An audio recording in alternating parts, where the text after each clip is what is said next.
Benji!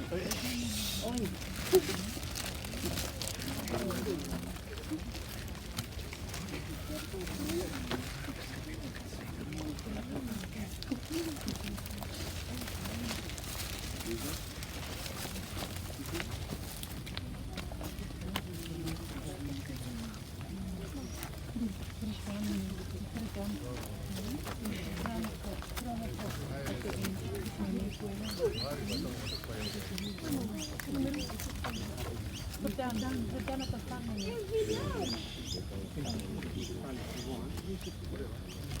Bon. No.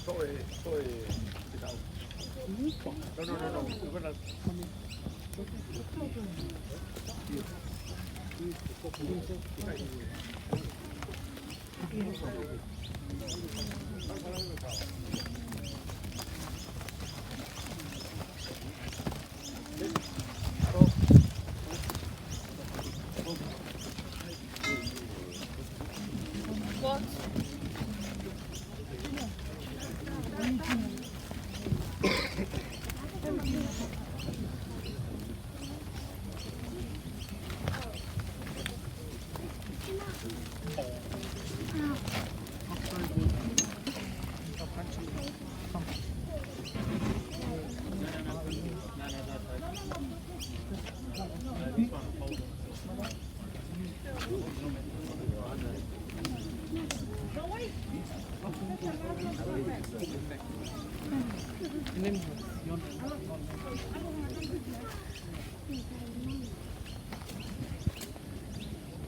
The name's not Benji.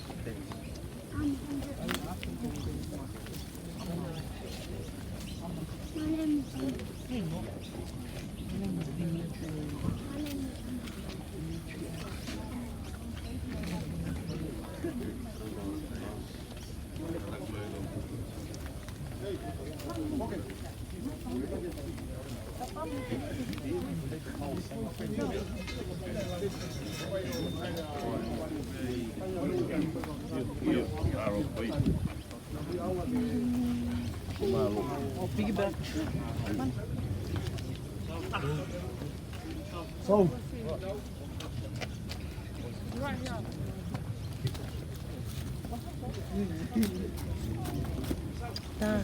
Remember to get some of the girls. Get people you can see. Come on, Benny.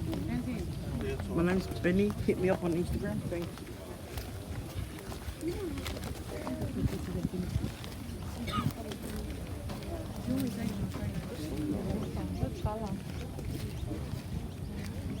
Anna's there.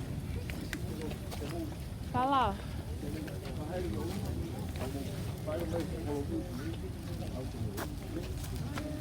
Paula. Can you get the flower? Can you get the flower from me? Get her to do the faho and see how many on the flower. And get someone to do the faho. Yeah.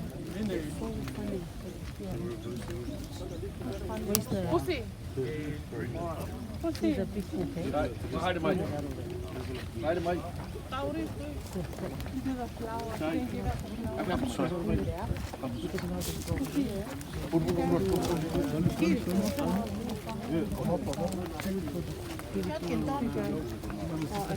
The flowers with mossy cover. So you do that one and get one of the girls to do the other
Shade.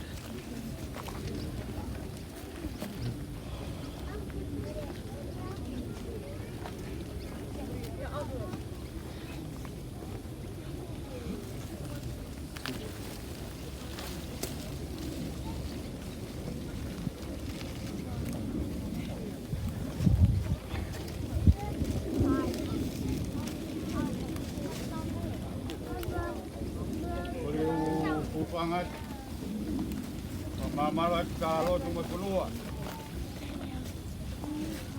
Makolo ayah Faifekau dia baik. Dulu waktu kamu malaiki, ngai kupongai kau mata, kau mahalion, kau yo tahu apin. Kalau kau ungat, ini kamata dia ngawe oe. Kata kau ini kau ni mah hilang ngepul mata himi. Hai hata hapi ki mau pe, si su pe. Siap kai ngawe, si su pe. Si su pe dene fai ke os, si toki ofa tai motue. Dene tuma wi ha ko vi, si su pe.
Si supe, la vie fai mo fili foki. Si supe. Ilo e ia ta fa fekuki. Si tau mi mei humu we. O i ke vai pe kai tuli. Si supe.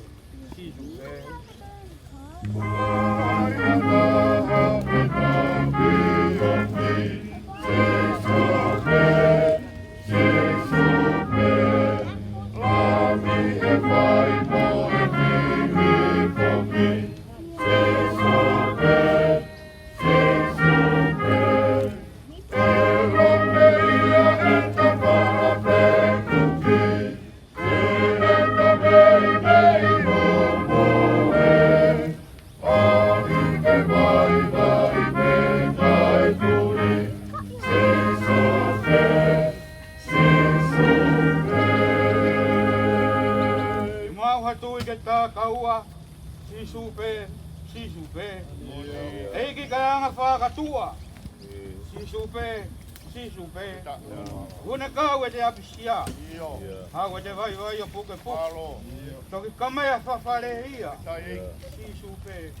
Malo.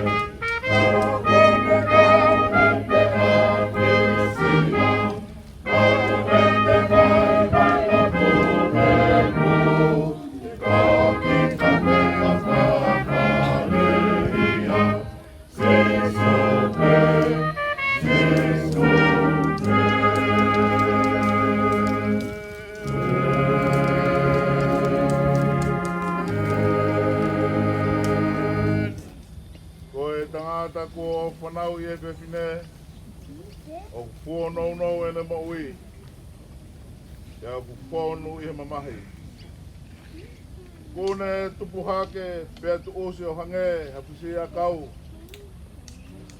kone more o hange ha ata e kai au pito ha ane tu mau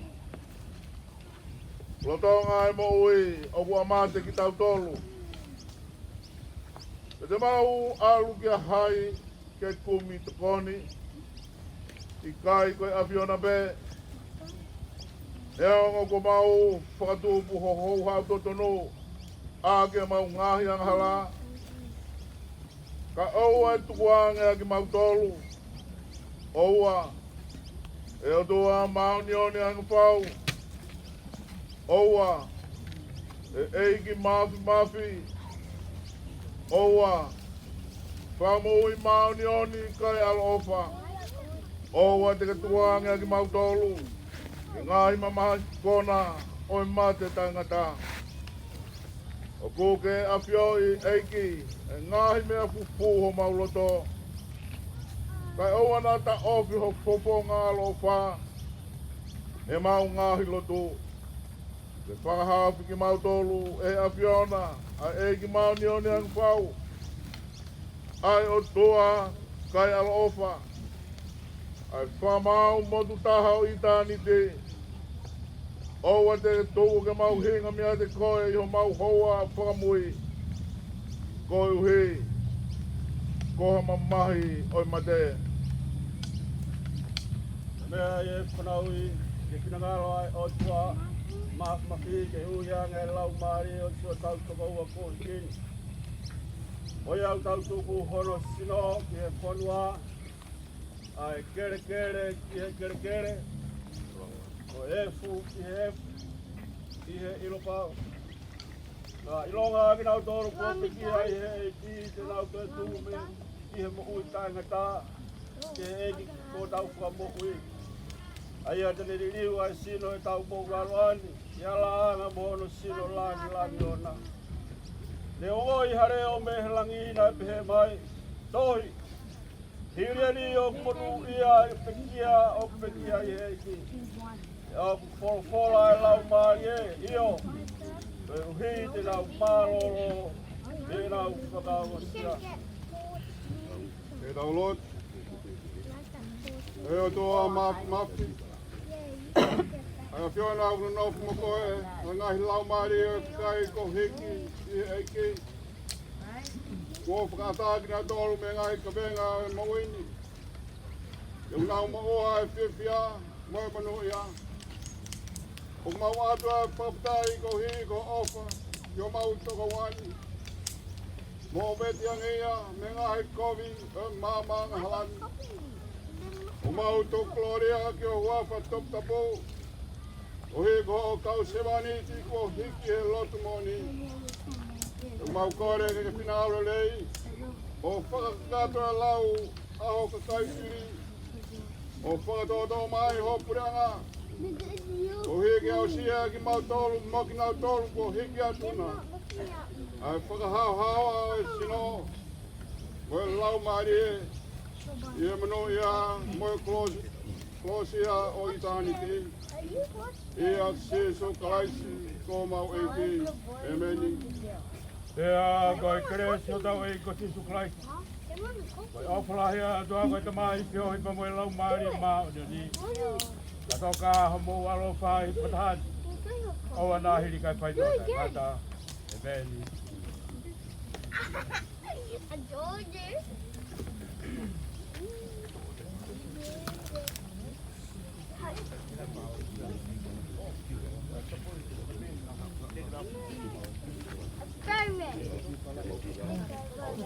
Take the clouds now. Kala, hold.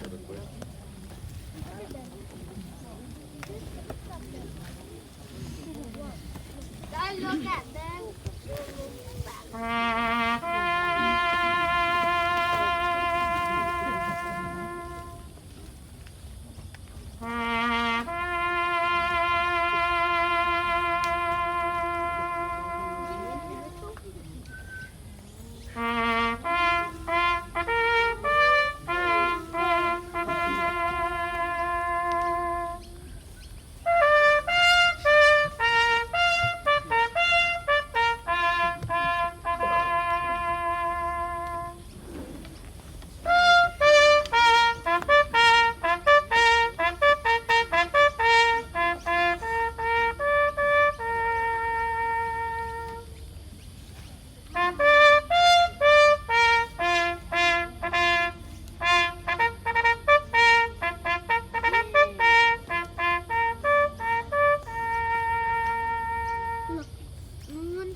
Kai sai ngono tanu I funga mana moi.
Put it on the ground.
Tama. Engalo ape. Na to ai fa. Hangi me mu ai matangi. Yeah. Baka na ikai ke tawala. Ni. Papa na alangi. Ko biri atu peki mua. Yeah. Ka mata tari te na wa usi e fonua. Ni. Sila ki vai. Ya uringa holo. O to mai ai mui hakau. Tapu ke afio e taha mai. Tapu ki he. Oi.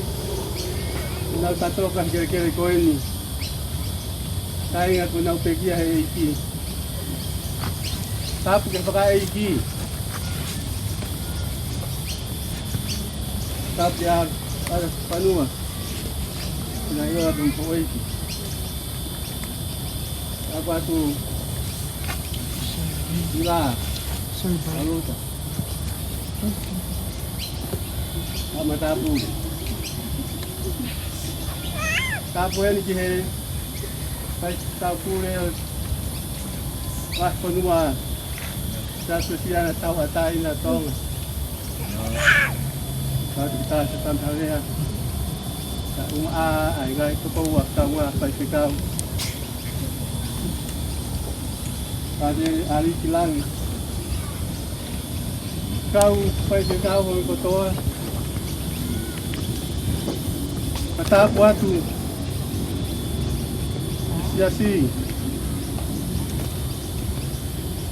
Kau ingat offer kau toa pe. Yeah. Tak buat tu. Aspek. Yang baru. Satu motor.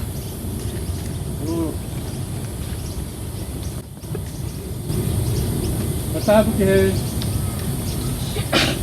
Nak gofong ada kotor.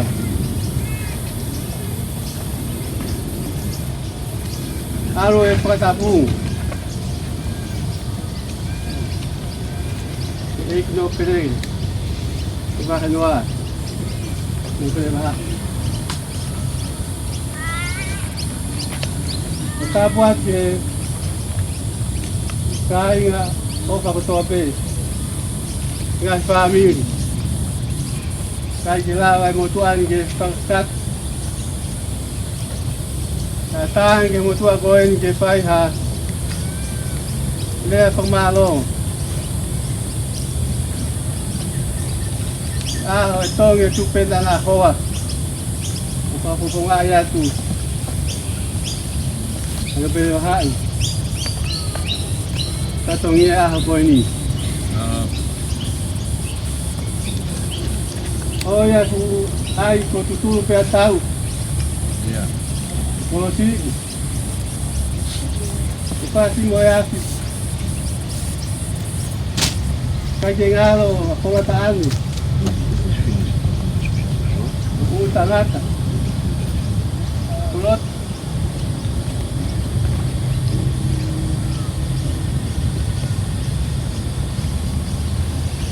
Kalau mau apa? O tumba maloa. Kaya ngalo yang. O tumbo tu anak apa? Tonga. Tahu ba hau. Tapi yo mau pemuka kuat.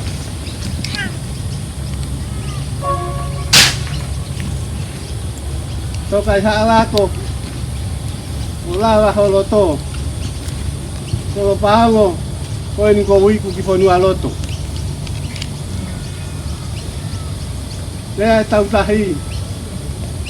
Kena polau mai ki Tonga. Tap.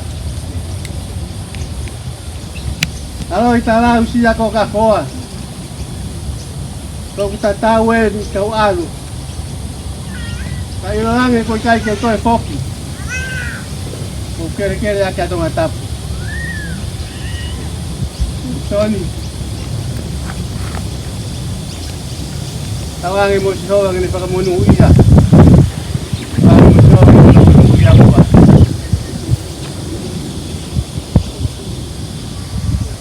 Te monu ia i wapa ki Hoa. O mautala monu ia. I whare ki Hoa. Hoko mou ofa. O mou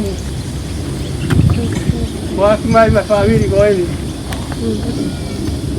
Kung ofa au kuwa to. Ofa Oateselelia. Talwe ahne kamata mayai. Te waki o whakahaere mai ko ini. Ke inofo pe o whai una roto. Ke koe hahono i kuanga. O pe taimi. Pa pe tai. Tali lo te alana.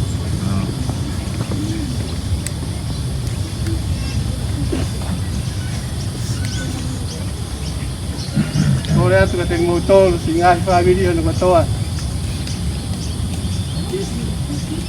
Watu hende ai whakamāroma ke kauifi eiki a korifi Tonga.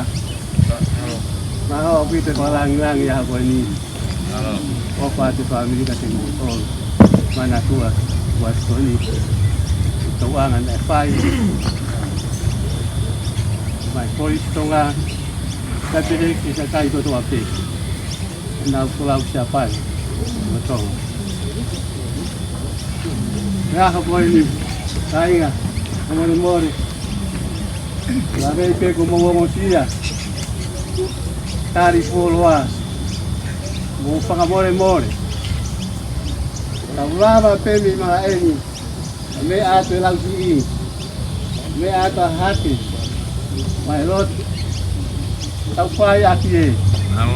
Akuya ite ay pakaamo e family. Petahawa anay, sport club, breakdown, tari-tari siya pia, kimotolo, kapag te mo fay nga maari kimume ang ikiyay.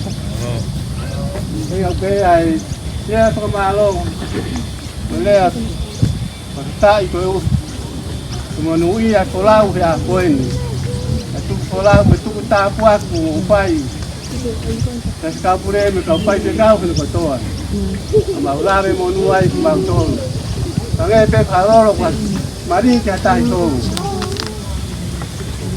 may bay kawak kita may bay kanonga kung hoko may bay mo uwi Ai koe vai na i nuai a fini sabe ya. Kai ke toi fiu. Kai hori ke in mau pe ai kai ko wa. Oi a pe ai lea. Kai ke lava here mo tua ko ni ke toka tataua. Ai ofa ko mo fai. Inga fai ko ni. O si te kia. Uatesoni Namoa. I'd like to extend my sincere thanks and express sense of gratitude here and appreciation for the funeral director service and the staff and management of the Rookwood Cemetery. We thank you for your service. Once again, thank you. Now, I'll put the Ouau Faitoka.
lava ko ni ai he ka Ouau Uatesoni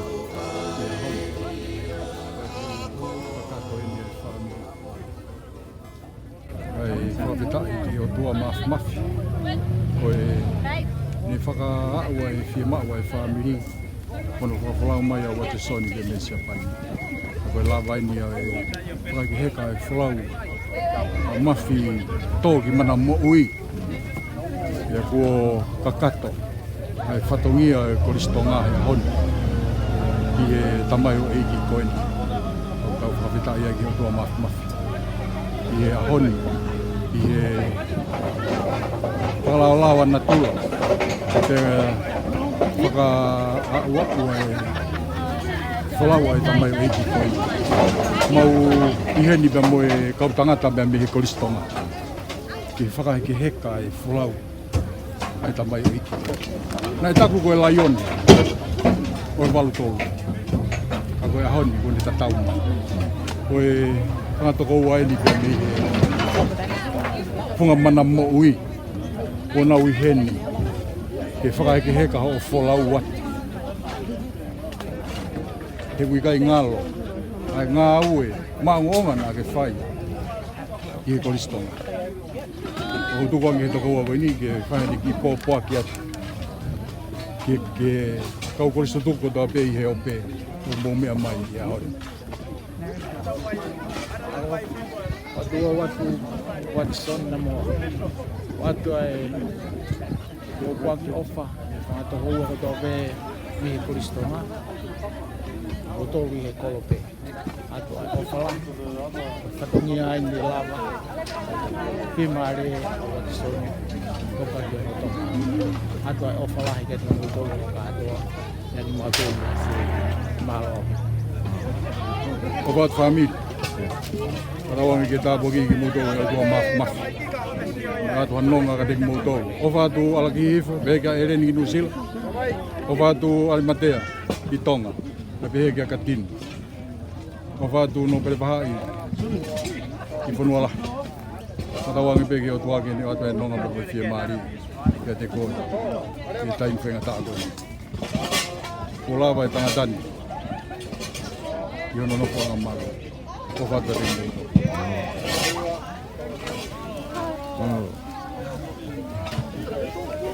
Ladies and gentlemen, if I could have your attention, please. Ladies and gentlemen, if I could have your attention. Ladies and gentlemen, just a short moment of your attention, please.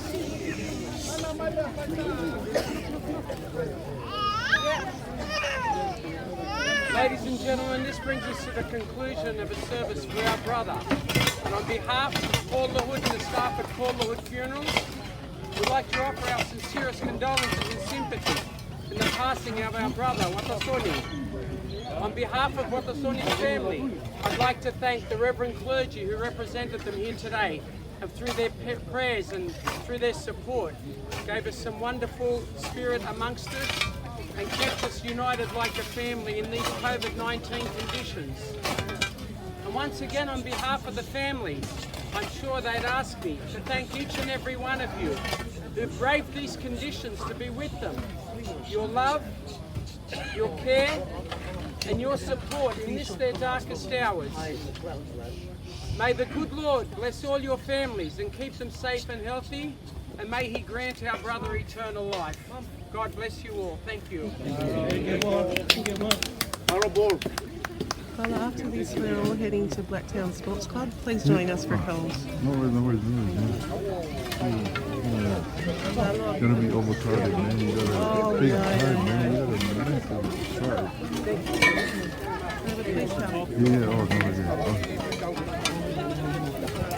Okay.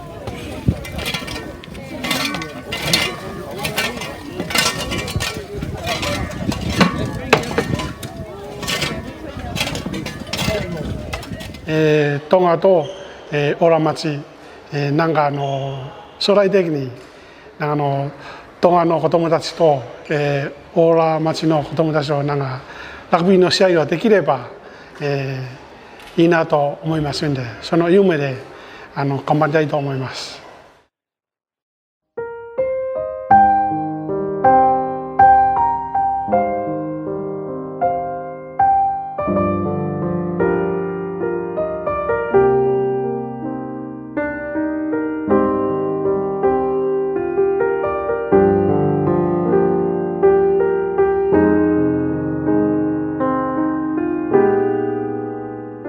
一番大切なことはやっぱりチームワークですね。やっぱり15人でやっぱり一人一人をサポートして、やっぱりラグビーというのは2人でも3人でもの力で勝てないから。やっぱり初めてラグビーポロを触って楽しそうで何人かいましたんで、はい、よかったと思います。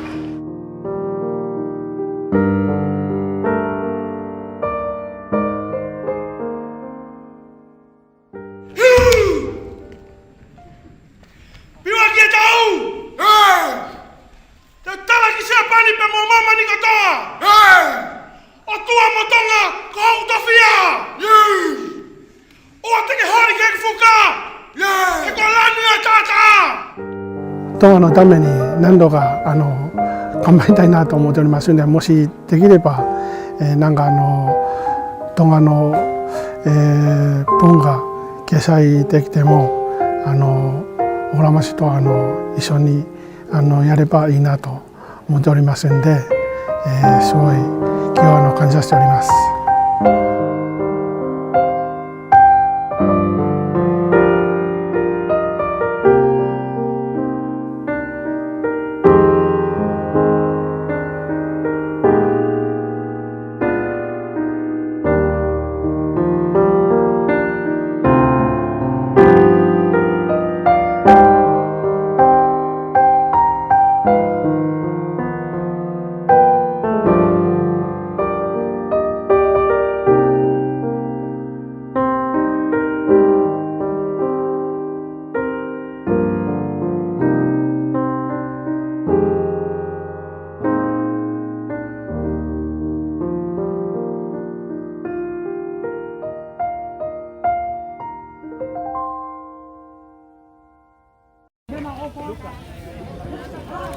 Ana wha ka maha ki Amerika ya mo posini ki New Zealand ko ni ko lava lelei ai whakai ke heka o Uatesoni Namoa whaka me ko toa hono malanga ka maa hono whakai ke heka ka ko lava lelei eni ai whakai ke heka o Uatesoni toko lahi au pito mala eni leongo i konbit ka ku ikai ke tukuai e ofa ai family nau au kau mai ki he mala e koe ni uksi tanuai a Uatesoni ki mala e loki uti ka koe ni ku whakawhi e family ke maulawa atu ki he wharekai i breakdowni ke whakakato ai ai mea whakaeki o Uatesoni ofa lahi atu ana wha maalosi tokoni pe ka pausini mau ofa lahi atu ki a moua pe ke toinga e family ki Amerika lahi pe mo New Zealand tua o whātu. Spē whalankula. Iha whalankula. Iha whalankula.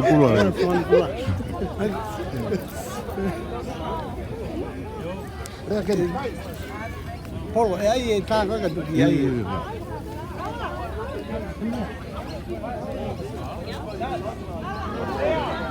Wait, hold on, I'll take photos. Wait.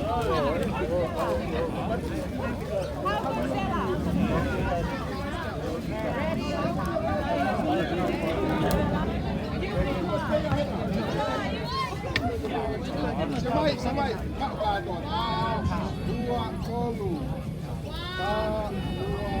Dar ko Paula ini ayata.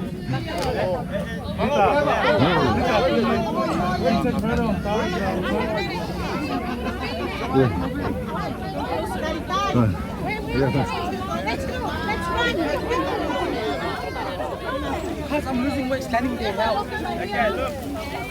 Let's get in the front. Look at this.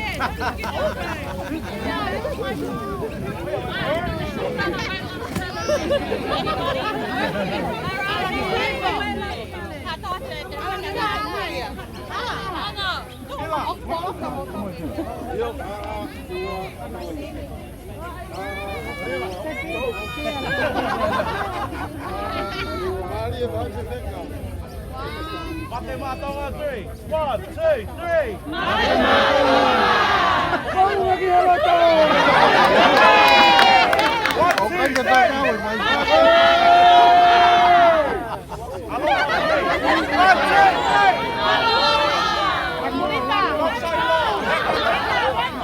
Mate whakamui whakakua.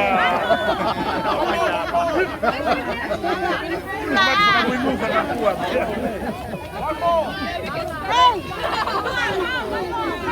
Why in that? Yeah, in that.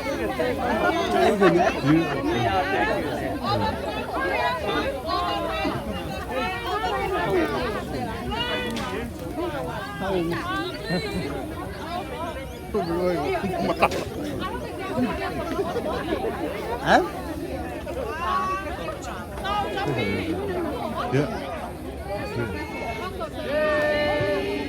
Ada pembagi ofan dia. Mata-mata. Kami family dia mereka. Buat pergi dia win family. Yang buat tahu kiai. Yang family itu di Amerika.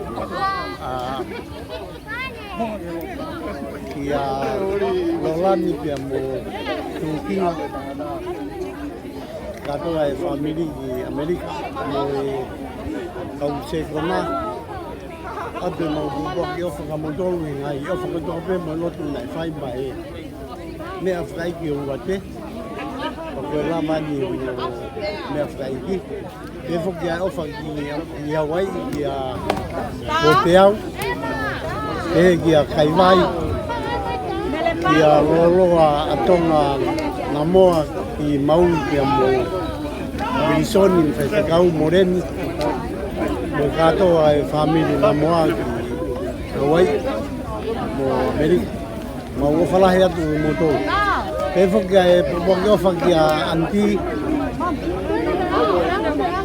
Allah, mau offer tu kau, mau ilobek kita masuk ke lokasi ni, mau offer tu kau. Ada Eren, Osman. Di mana dia mau faham? Kau faham ikut apa? Apa kata kalau bayi, ahau, kalau kau wataf, kau falah ikut apa? Motor kau. Dia motor kau, bawa falah ya tu abito, bawa kiofa, ni family Namoa, yang ahilot tu mau ofa kau apa? Mau fai. Kalau bayi, Faifekau Uatesoni Namoa. Ya, kalau mau falah ya tu motor, kalau kiofa di Tonga ka sosi fare matea, dia mau family, dia katini, dia mau sila, fui, kalau dia halariku, dia mau family, dia mau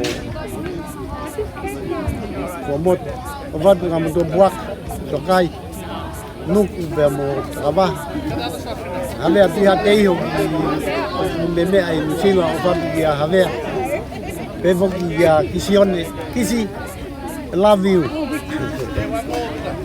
Oh, what then? Oh, oh, falah dia kau.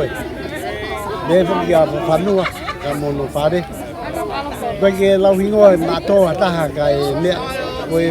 Oh, buat kau fameniam ni kau hawa. Oh, falah kamu dol kau tekawan ni kau tua suri. Dia mau lang suri.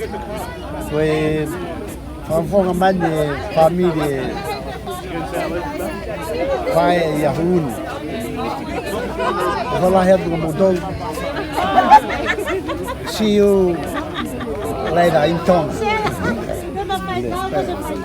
Saya tu pembuat apa yang kemarin ni. Atau mau kudi deh, orang Indonesia, kudi deh, obat. Atau apa kamalo di Palestina di.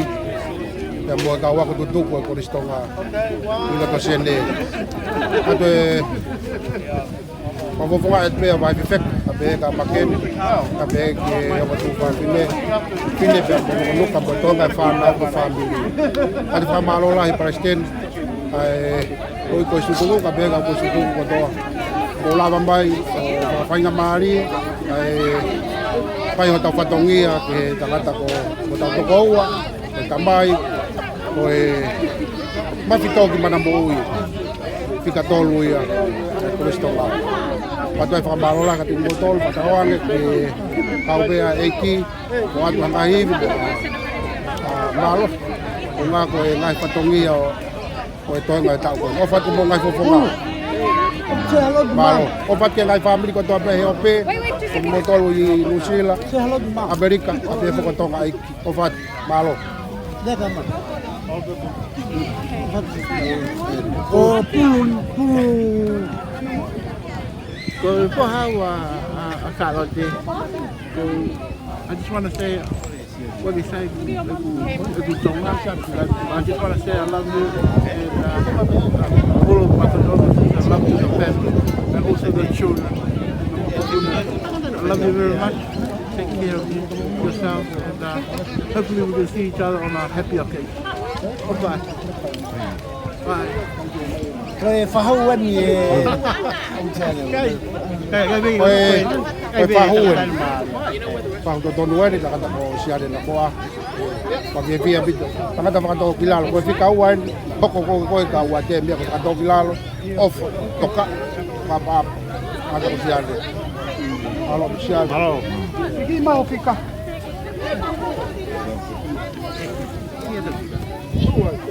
Yeah. Halo Paula.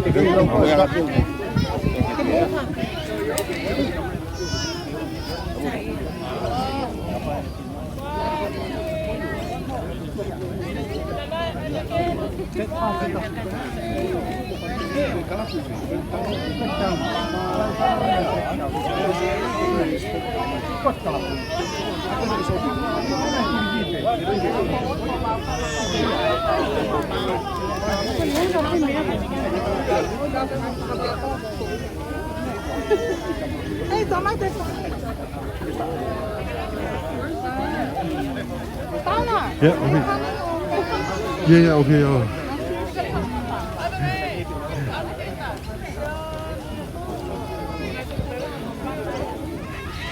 I'm stepping for the camera.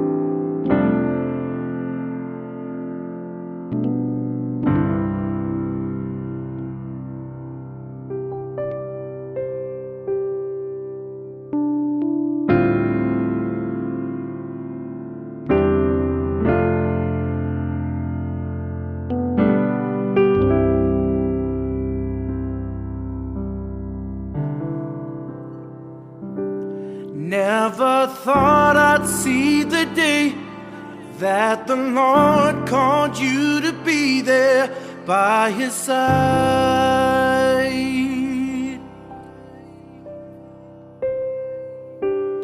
I can't remember a day when you weren't around. You were always there.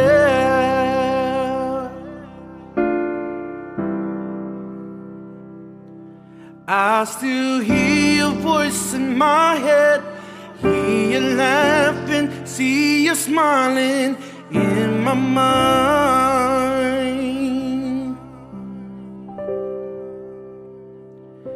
And if I had the chance again, I would tell you that I love you one last time.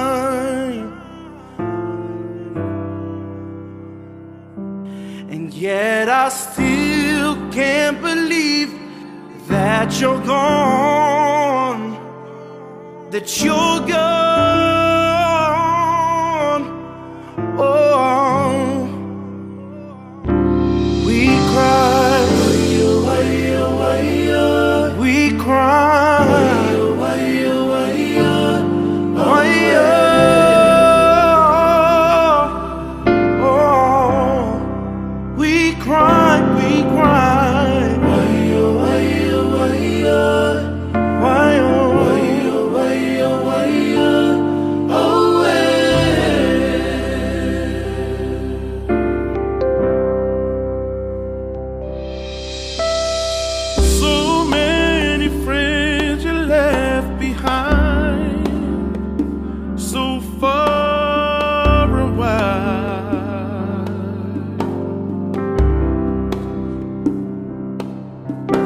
And once you reach the heavens, I ask that you remain inside.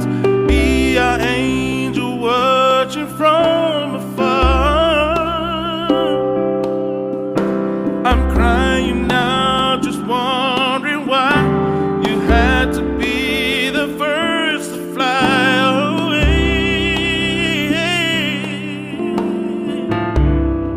Oh, just understand we'll never let go. Your legacy will live forevermore.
There's no words to sing.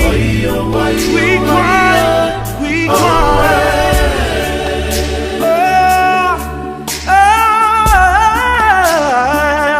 We cry.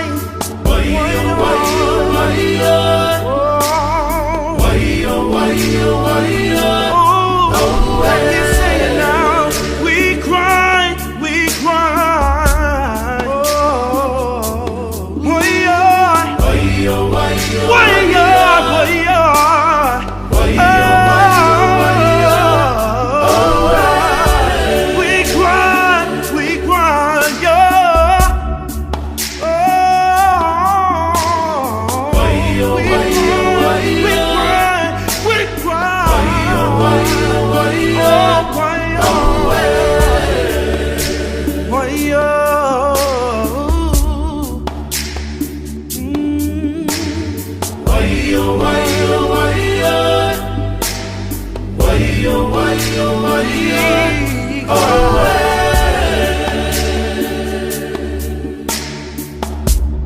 We love you and we miss you.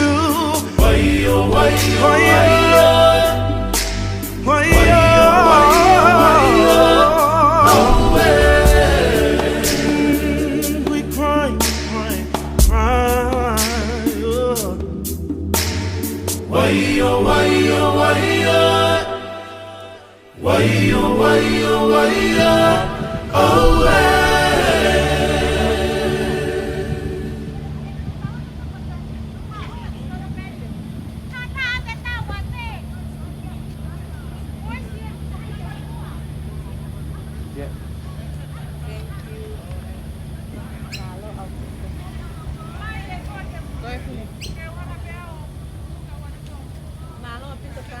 Yo, no way. No, que... Ele é mesmo cai fora.